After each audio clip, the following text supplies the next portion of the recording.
Hey everyone, welcome to Edu Study Hub. My name is Sushma, and in today's class, let us understand the classes of criminal codes. Criminal codes and their constitution are provided in section 6 to 23 of the CRPC, that is Criminal Procedure Code 1973. Section 6 mainly speaks about the classes of criminal code. So according to section 6 of Criminal Procedure Code 1973, beside the High Court and the courts constituted under any law other than this code, there shall be in every state the following classes of criminal codes, namely Court of Session, Judicial Magistrate of First Class, and in any metropolitan area, Metropolitan Magistrate, Judicial Magistrate of Second Class, Executive Magistrate. So according to section 6, every state, so that is beside High Court and the courts constituted under any law. Just like CRPC, CPC provide for certain courts, civil courts, which will be trial the civil matters. The MVC cases, that is motor vehicle cases, will be dealt with the motor vehicle tribunal. The family cases will be dealt in family court. So there are various courts in every state. And just like that, the CRPC provide for criminal codes in every state. Every state shall constitute the Court of Session, Judicial Magistrate of First Class, Metropolitan Magistrate, Judicial Magistrate of Second Class, Executive Magistrate.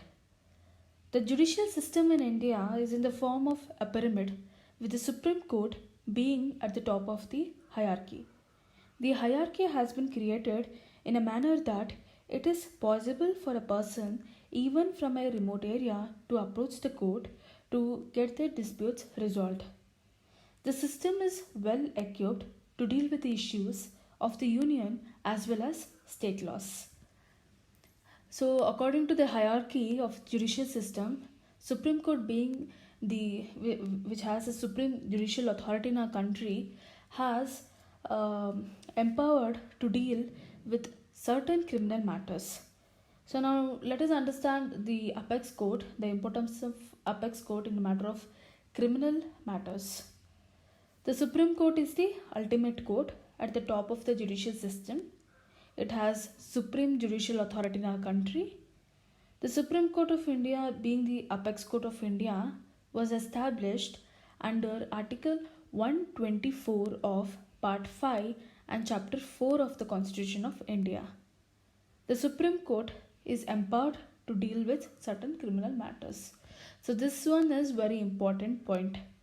It can be asked for competitive exams like CLAT or All India Bar exam, or even for a judiciary exam. That is, the Supreme Court of India, being the apex court of India, was established under Article 124 of Part 5 and Chapter 4 of the Constitution of India.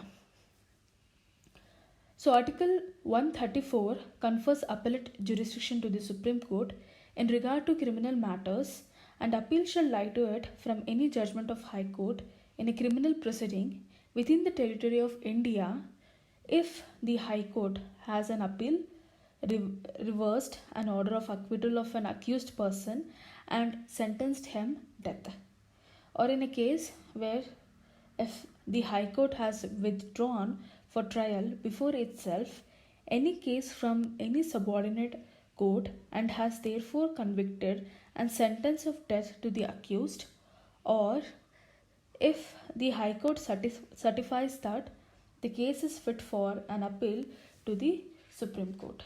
So usually the appeal to the Supreme Court can be made under constitutional matters, civil matters, criminal matters, special leave petition. The next one is High Court. The High Court are at the second level of the hierarchy. They are governed by Article 141 of the Constitution of India and are bound by the judgment of the apex court.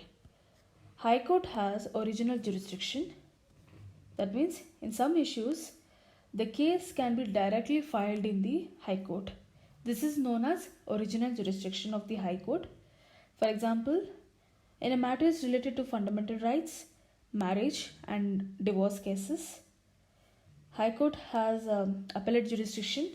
That is, High Court is the appellate court for the cases coming up from the trial court. The next one is supervisory jurisdiction. This refers to the power of general superintendents of the High Court over the matter of all the subordinate courts. The power of the various courts have been highlighted in the Constitution of India. Apart from these courts, the power and the function of subordinate criminal court have been provided under the Criminal Procedure Code 1973 as mentioned under Section 6. The power of the various subordinate courts mentioned from Section 26 to 23. According to Section 26, any offence mentioned under the IPC will be tried by the High Court, the Court of Session, any other court as specified in the first schedule of the CRPC. So basically the Section 26 of CRPC mentions the list of courts which are eligible to try offence.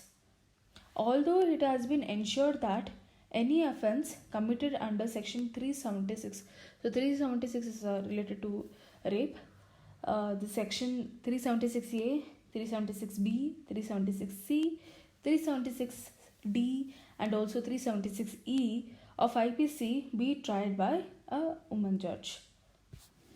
The next one is Court of Session.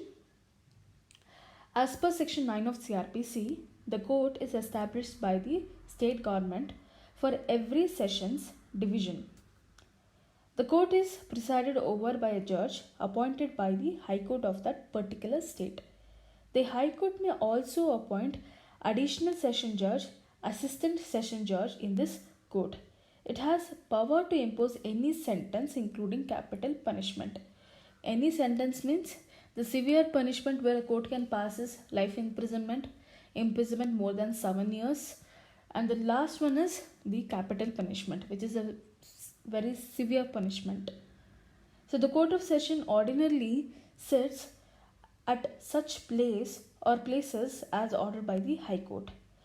But in any particular case, if a Court of Session is of opinion that it will have to cater to the convenience of the parties and witnesses, it shall preside its sitting at any other place after the consent of the prosecution and the accused.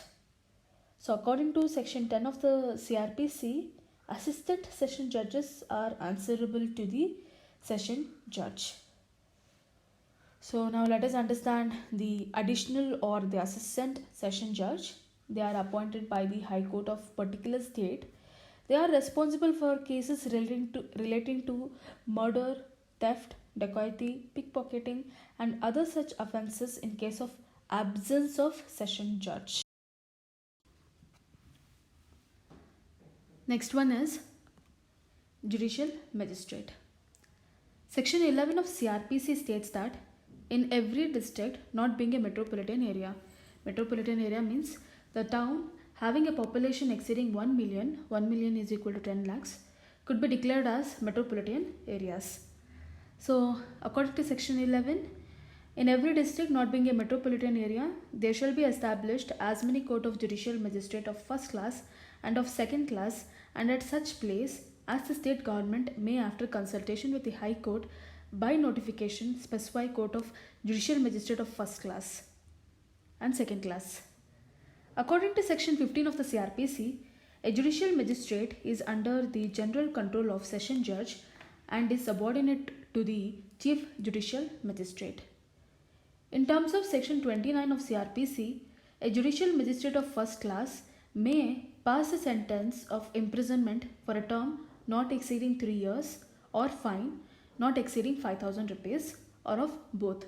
Both means imprisonment plus fine. The next one is Chief Judicial Magistrate and Additional Chief Judicial Magistrate. In every district not being a metropolitan area, the High Court shall appoint a judicial magistrate of first class to be the Chief Judicial Magistrate. A Chief Judicial Magistrate may impose a sentence except a sentence of death, imprisonment of life, imprisonment for a term not exceeding 7 years. Exceeding 7 years. A chief judicial magistrate shall be subordinate to the session judge, and every other judicial magistrate shall, subject to general control of the session judge, be subordinate to the chief judicial magistrate. The next one is Metropolitan Magistrate. The Court of Metropolitan Magistrate were created by Section 16 of CRPC. The Court of Chief Metropolitan Magistrate and those of Additional Chief Judicial Magistrate were created by the Section 17 of the Code. Section 18 of the Code also provided for Special Metropolitan Magistrate. So the towns having a population exceeding 1 million could be declared as metropolitan areas. A metropolitan magistrate is under the general control of the session judge and is subordinate to the chief metropolitan magistrate. The next one is executive magistrate. In every district and in every metropolitan area, the state government may appoint as many persons as it thinks fit to the executive magistrate and shall appoint one of them to be the district magistrate. The state government may appoint any executive magistrate to be additional district magistrate, and such magistrate shall have such of the power of district magistrate under this code or under any other law for the time being in force as may be directed by the state government. The next one is Special Executive Magistrate.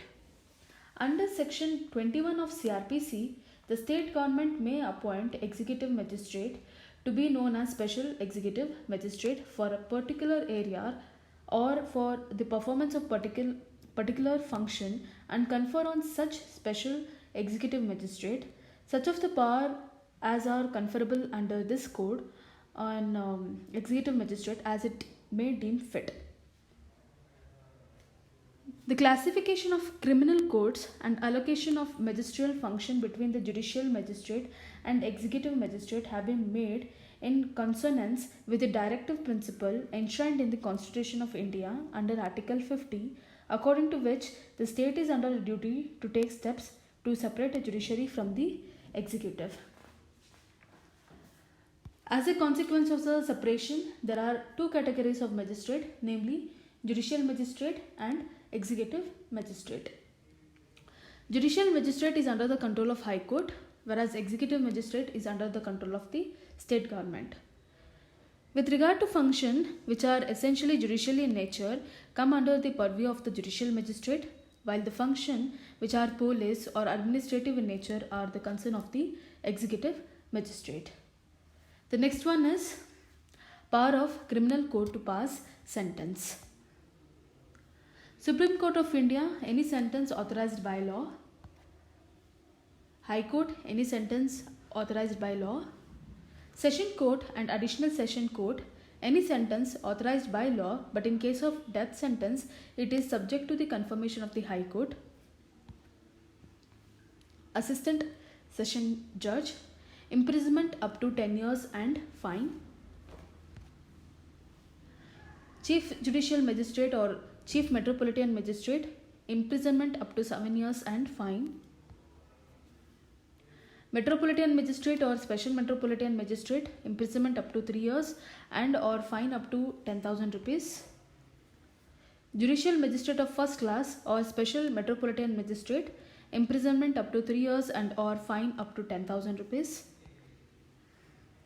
Judicial Magistrate of Second Class or Special Judicial Magistrate of Second Class, imprisonment up to 1 year and or fine up to 5,000.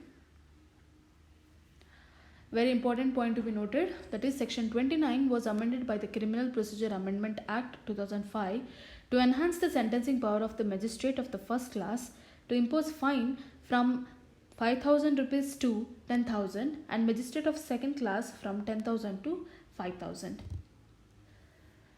So in today's class we understood that the hierarchy of the court has been developed in such a manner that it becomes easy for everyone who is living in this country to knock the doors of the court whenever a dispute arises. It provides a platform for citizens for appealing to the higher court in case they feel that justice has been denied to them by the lower courts. India is a country with a huge population in it, therefore it needs the existence system of judiciary to prosper and makes it process easier so that people can approach it easily, so that justice is given to all citizens of this country.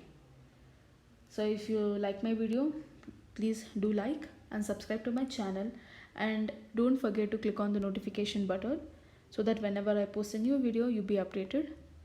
Thank you.